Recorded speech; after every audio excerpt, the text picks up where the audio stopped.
On this video, I want to revisit something that I said yesterday. And so I was talking about death and about being born. And so I just wanted to emphasize, I guess, uh, how wonderful it is to speak about death and birth with our embodied language.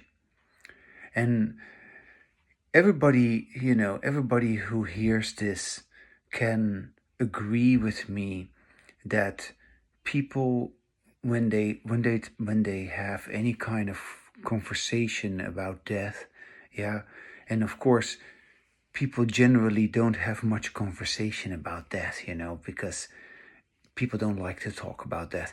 So what do people do? They just fantasize about it. They just have inner conversation, right? They have the belief in inner conversation, thoughts.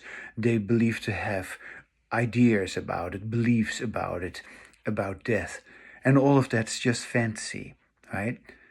Because death is not what we believe it to be. Death is the total cessation of everything we believe and of everything we say. And so, so with our embodied language, we can say something else about death, which we are unable to say with our disembodied language. Yeah, I say it again. With our embodied language, when we listen to ourselves while we speak, we are able to say things about death which we are unable to say with our disembodied language, in which we do not listen. Did I say that correctly now? I'm almost uncertain whether I used the right phrases. Let me just repeat one more time, just to make sure that I said it correctly. It seems to just be so elusive, the language that I'm currently speaking, because I'm speaking about death. But speaking about death, of course, is very different when you have embodied language, when you listen to yourself like I do, or whether you speak about death with disembodied language when you do not listen to yourself. Yeah.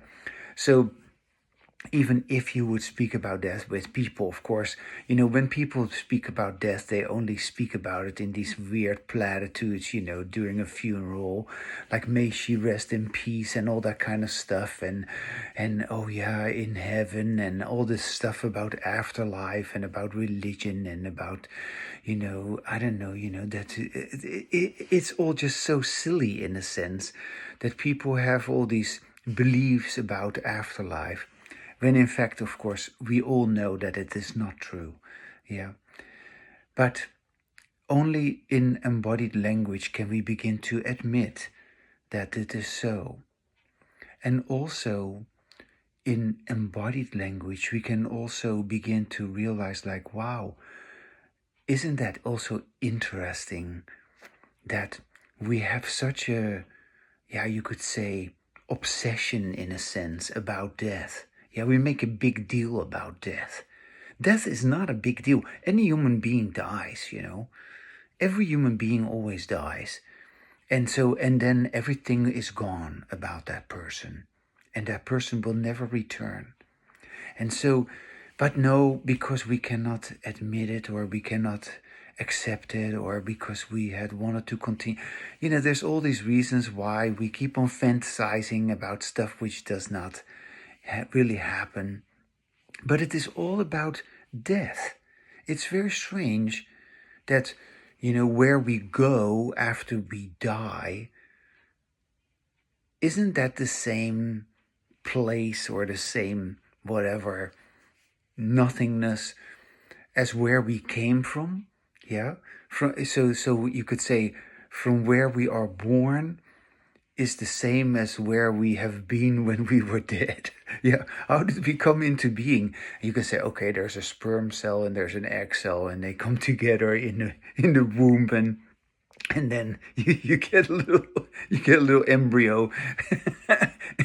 But wait a second, where were you before that embryo was? Yeah, you were not there, and there was just a sperm cell. Yeah, and when did that sperm cell grow in the man's in the man's organ? Yeah, and so it just goes on ad infinitum. Yeah, I mean you can go on regressively forever. uh, where did it all start, or where does it all go? Where do you go when you die, and where do you come from when you're born? But it is interesting that in disembodied language, all the emphasis seems to be, or all the obsession seems to be about death. And yes, we have no question about the we basically don't question about that when a child is born, or of course a child is not just born, a child is conceived, or a child, yeah, there's yeah there is the egg cell and the sperm cell which come together, and which then create the embryo. And so I don't know, there's no yeah, that's just nature, that's just nature. But there's no talk about that, or there's no consideration about how how we are, before we are born, coming from the same nothingness, which is also the nothingness that we must be going to when we die. Yeah. And so it's only in embodied language that we begin to actually have a conversation about this. That and yes, that nothingness is also already there when we at night sleep and not have any dream. Yeah? Because a dream in embodied language is nothing else but another reference to inner language. And inner language does not exist when we have embodied language. When we have embodied language, we realize, no, there are no words inside of us.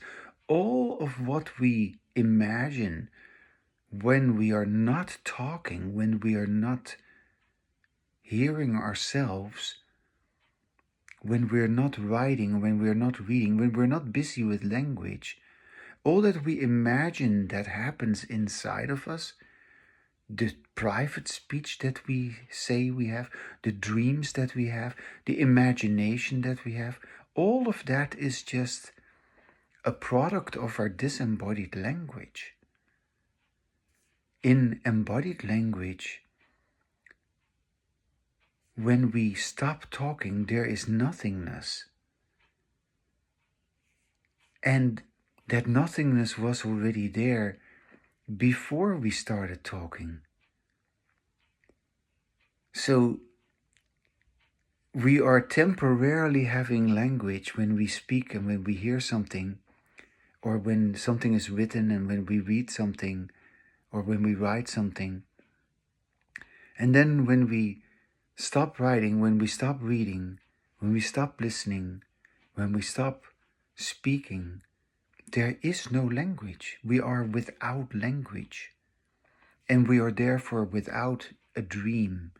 We are therefore without any belief, without any inner conversation. And that nothingness is then emphasized by our language. Isn't that amazing? Because, yeah, that is what embodied language does.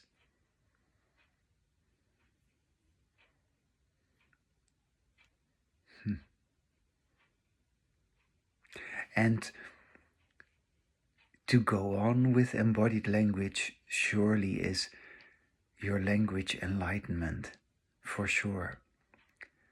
So there's definitely also something that transcends our death in that sense in our embodied language. Isn't that true? Yeah, which doesn't mean to say that we are not going to die as an organism. Eventually, we're of course all going to die, and we are fully acknowledging that. But the fact is, with our embodied language, we already die while we are alive with our language. In the same way as we, you could say, die or go into nothingness during our sleep, in which we do not dream, in which we have no more preoccupation with inner language.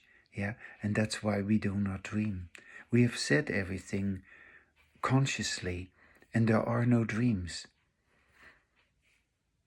We have become fully, you could say, actualized, because we have listened to ourselves while we speak, and we have said what we wanted to say and what we were capable of saying. And so, there is just total peace after we have spoken, after we have listened, after we have written, and after we have said what we wanted to say.